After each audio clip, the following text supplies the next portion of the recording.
What's up, everyone? Treadmill talk time. So,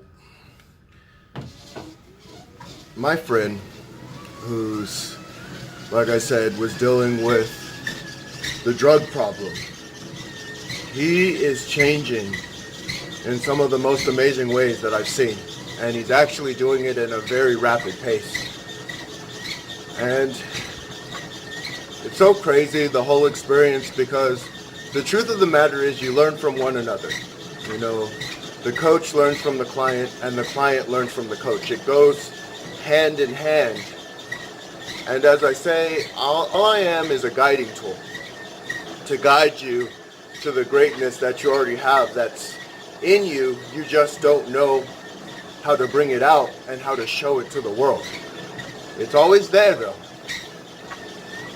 And when we first started, I'm not sure if I told anybody what the drug was. The drug was meth. And that's one of the strongest drugs that anyone can break hold from. And a part of me kind of took on the challenge just because it was such an intense challenge. I like it. When I was younger, I would always like it when people told me I couldn't do something, and then I would prove that I could do it. That was the fun of the challenge. And when I told people what I was kind of dealing with, people were very skeptical on it even ever working. Because meth, it has a powerful stranglehold on people. When you can get past it and truly empower yourself, they don't even call it it's almost like you're not really empowered, because they tell you that you're a drug addict for life.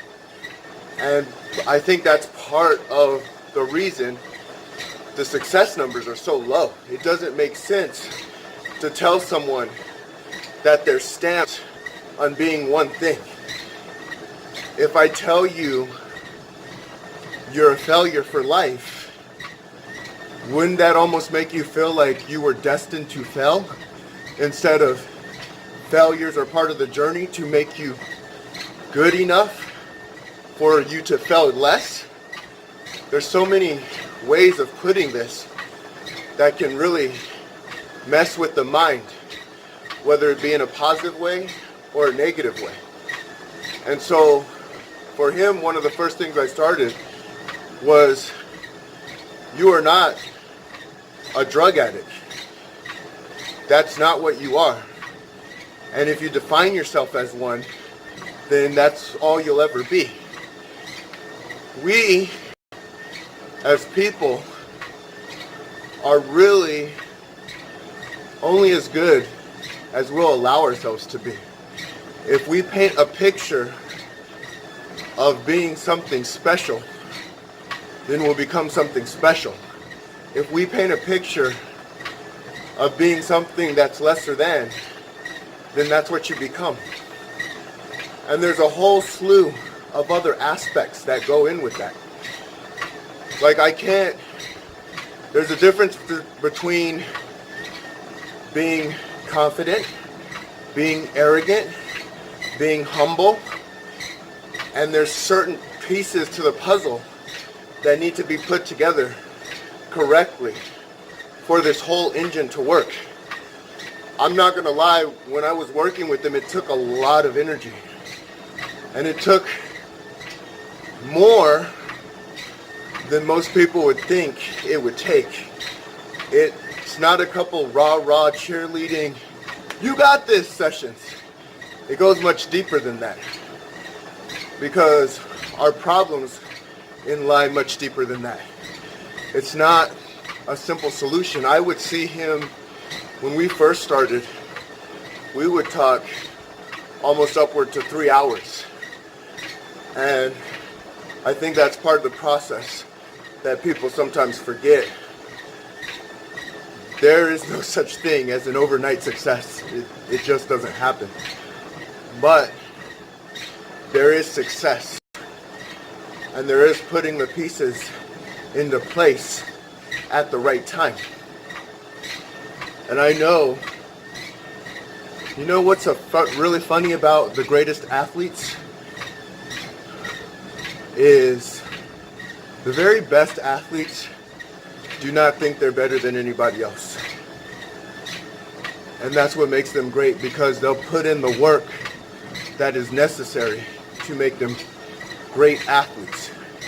They will strive, they will drive, they will put it together, knowing that the other person on the other side is doing more than them. That's how they think in their head. So they always got to do a little bit more, a little bit more. And the difference between some people, when I say you're special, that does not mean not to take the action. That does not mean not to put the effort in. That does not mean you will be frustrated at some times. Because you will get frustrated at times. You will, it is a process. This whole journey is a process. But it does mean you can take everything and put it in perspective and use it as strength instead of weakness. Build you up instead of break you down. And now, my friend, what he's dealing with is a whole new slew of problems. And I gotta say, he's doing a great job at dealing with them. I'm really impressed. Now he's really building that momentum up. And the funny thing is, he said it was the momentum speech that really took him over the edge. Because the truth of the matter is, within light and darkness, you can have momentum going into a dark place, or you can have momentum going in a light place. And when you have momentum, momentum is tough to break down. But when you break it down, then you can start moving in the reverse direction. And the truth of the matter is, I told him, look, we're no different. We're both the same. I have the same ability to do what you do as he has the same ability to do what I do. But when your momentum is going in one direction for so long, first you have to stop that momentum. Then you got to start moving that momentum in the opposite direction. And once you do that, that's when the leverage gets created to where the process becomes much easier. We always go through 3 steps in life. And I'm going to go into further detail on this in the future. I'll probably make a video of it. But it starts with, this is not worth it. Then it goes to, this is worth it. Then it's, I'm not worth this much. Because you've built so much momentum that things start going in the direction that they need to. This can be a good thing, and it can be a bad thing. If you build momentum in a bad place, you're going to be around the wrong people. If you build momentum in a good place, you're going to be around good people who are going to lift you up. And now what he's doing is, he has a lot of questions about why certain people do what they do. He's really learning what his surrounding was, and he's a little frustrated about it. He's hurt, and rightfully so. It's tough. It's tough to deal with that kind of stuff. And I told him, if you knew why a burglar was going to break into your house, does that stop you from getting the burglar alarm? Is that going to make you, oh, they're doing it because of, so therefore, he goes, no, you still get the burglar alarm. And the truth of the matter is, I go, you're going to know what this is going to have to be when it's time to know. I go, currently, there's no point in you even knowing right now. You're still building yourself up, you're building your base, and you're getting even stronger, and you're doing a great job doing it. But the truth of the matter is, I could tell you why people do certain things, but that still doesn't change the fact that you have to act accordingly. You're still, And the reason I told him this is when we can justify another person's actions, it's almost like we want to fix those person's actions. But again, you can't fix a person until you fix yourself first. You have to have a strong base for yourself before you can go in willy-nilly trying to fix someone else. It's just not going to work that way. And that's why I told him admittedly, like, you're playing a dangerous game right now without realizing the game is there, and that's okay. I go, I understand why you have questions and you want answers and you want to figure it out. But just focus on the things that you need to do for you right now. Just realize what these people are doing is bad for you, and you're trying to get into a different place now. It just doesn't work for you anymore. Because I remember with my video on empowering versus manipulating, the truth of the matter is darkness can be considered as manipulation, and empowering can be seen as light. When you deal with manipulative people, you're going to come around a lot of manipulative people if you're trapped in darkness for long periods of time. And you'll come around more light-based people, more empowering people, if you're in the light for a longer period of time. That's just the way the process goes. It's just part of the process. It doesn't make, and what I'm saying is none of this is bad or good. It just really is at the end of the day. I use the definition of bad and good because that's the only way I can relate it. But you can make everything good or everything bad if you choose to. That's what it comes down to. It's about having action and consequence. That's all life really comes down to. Actions and consequences. But know which headspace you're in and give yourself the power to control what you can control overly. Do that and you'll see how much you really can control them.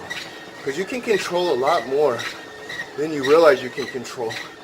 And I think too often people like putting it down to simple percentages and simple logics and saying, this is unfair, I'm oppressed because of this. Or I'm in a good position because of this. And life is not quite that simple as this or that. It just comes down to, these are lessons that have been taught for centuries too. That's the funny thing. This is not something that's been tried once. Or, well, if we do it this way, well, let's try and test this. No, these are century type thought processes. Even going as far as when Gandhi said, be the change. That's a lot bigger than I think sometimes people give it credit for. Because I'll give you a perfect example. You look at the Conor McGregor and Khabib fight. And there are a lot of opinions on that. A ton of opinions. Khabib shouldn't have done this. Conor shouldn't have done this. I actually didn't hear a lot of people talking about the UFC should have done such and such, because the UFC used advertisement of a criminal action. They used an advertisement of a criminal action. And nothing good can really come of something like that. Like bad things are about to happen for everybody in that given scenario. But then even further, you go back even further. I have a part. You have a part. The UFC wouldn't have done that if it didn't know eyeballs would come. So if eyeballs wouldn't come and watch something like that, then that wouldn't have happened. It would have changed the whole platform. Let's say it happened. Now we get to choose if we watch it again or not.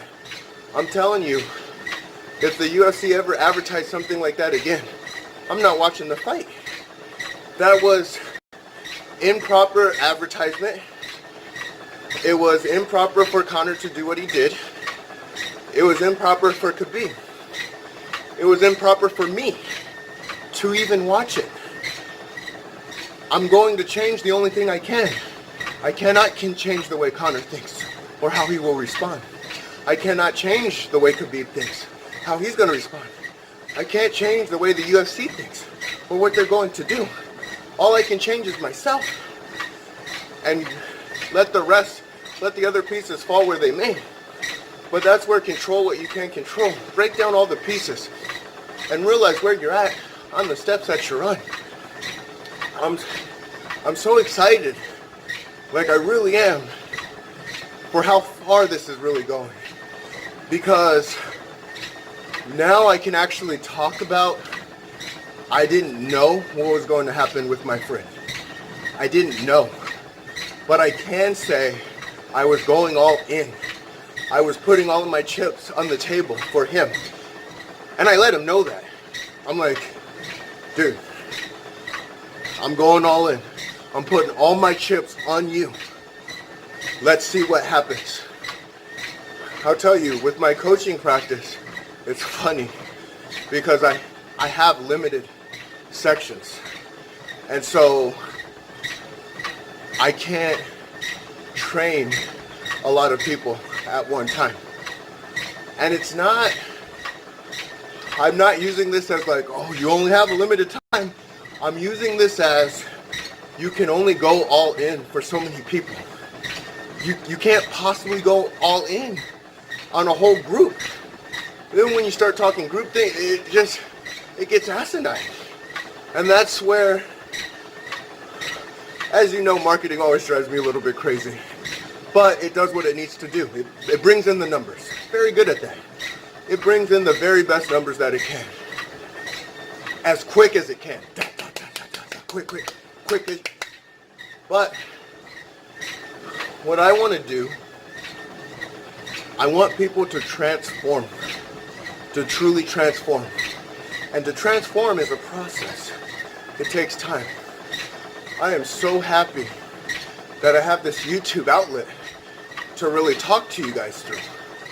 Because if I even just change one person's thought process, even just one, it was worth it to me.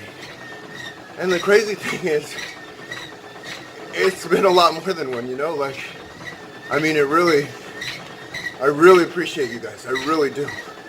I love every one of your stories. And I love every one of you moving into your own greatness. Like, it's the coolest thing ever to see people realizing what their worth is. And that's what it comes down to. Like, even the quit your job if this happens. Like, yeah, no one deserves to be disrespected. Nobody. But stay humble. Don't disrespect other people because they disrespect you. Stay humble. Stay strong. But go into what is right for you. Humbly. Do what is right for you. And know that it's right. No, you're not a piece of trash. You're not a lowlife. You're not weak. You get strong with every moment. Well, I'm starting at 0. That's okay. Because you can go to 1, and then to 2, and then to 3. You can start from wherever you want. I'm at -10. Go to -9. Then to -8. Just get a little bit better each day. Watch what you can do. Watch how great you can become. This is insane what it can do for people when they do it correctly, when they put in the time, when they put in the effort. I started this treadmill talk, honestly, because I want people to walk on the treadmill when they listen to this. Like, I want them to get on their treadmill, because I'm on my treadmill, and just start walking. It is 6:30 in the morning here. It's very, very early. My body was talking. The voices aren't as loud anymore. Because the voices are always there. They never truly go away. They just become whispers. You know that feeling where you don't want to do something? maybe we shouldn't do this. You know, we could just sleep in. It was much louder when I first started this. Now it's just a whisper. I can't even hear it anymore. Like, I'm gonna go do a treadmill talk. I'm gonna go do what I have to do. So be that person. And if just knowing that the voices are going to get lower and lower every time, use that as your energy. I know it's gonna get quieter and quieter. That's what I did when I first started. Like I said, people are very good at telling you what you can't do. They're very good at it. And then they're very good at cheering you after you do it. It's really quite funny, actually. But that's the means of life. That's why when a person tells me, I'm gonna do this, I don't know if they're gonna do it or not. All I can do is wish them luck, like, good luck. And if they decide to get coaching from me, then I can coach them in the process. I think that makes it much faster, but whatever they do, they can do it. It's not that they can. Anyone can do anything. You can do it, but you won't get there until you put in the action to do it, to take what's necessary. And all we really do is put the pieces in the right place and say, all right, go. Imagine having a car and the tires on top of the car, one tire's on top of the car, one tire's on the bottom of the car, one tire's completely undone from the car, and the engine is in the trunk. Your car's not going to go that far. That's kind of life in a nutshell. It's like people have to take the time to truly invest in themselves, go all in on themselves. Then when they do that, yes, the potential is unlimited. But you can't be all haywire in here. Your mindset can't be all over the place, non-focused, or focused on the wrong things, because there's a balance to it all. There's a lot of balancing. There's a lot of balancing acts going on. When I talk to any of my friends, any of my clients, there's a lot more balancing going on than they realize. And usually we balance within a place of fear. And fear can be a good thing. Because again, to go optimistic is powerful. Fear is powerful. You cannot get away from it. It's not like you can say, the only fear is fear itself. Okay, now I'm ready. Now I'm not scared anymore. Yeah, the fear's gonna be there. But you can use it as energy to drive through anything. You can use that as energy to drive through your wall and be unstoppable. It gives you strength if you allow it to. It will also break you down if you allow it to. If you hold on to the fear and you don't release the fear. If you put it into like, I can't, and then you're not gonna, there it goes. And it just went all bad real quick. Go into your greatness. Always go into what you can do. Focus on yourself. Be the best you that you can be. Eventually, if you get a strong enough base, very strong base, you can hone in on other people. You can do a great job of that. Reversing it, using it on other people. But focus on your calm, your control, your situation, your energy, and watch it come out to the world. Like you'll come out naturally to the world. Especially, you just do. You don't have to say. You don't have to let everyone know. You don't have to do those things. I used to tell people when I was younger, because I thought they would cheer me on. But I learned as I've gotten older, being 37 now, it's been a nice life. I've learned a lot of things. And now I feel younger than I've ever felt. That's the cool thing. Like, thank God. Just gonna keep taking care of my mind and my body the best I can and see what happens. Because whatever happens is gonna happen, and I'm gonna keep building my momentum, keep moving forward, and help others do the same. Help them move forward into the progress and the greatness that they are, and that I know that they are, the capabilities. So I hope you guys have a wonderful, wonderful day, and you all take care.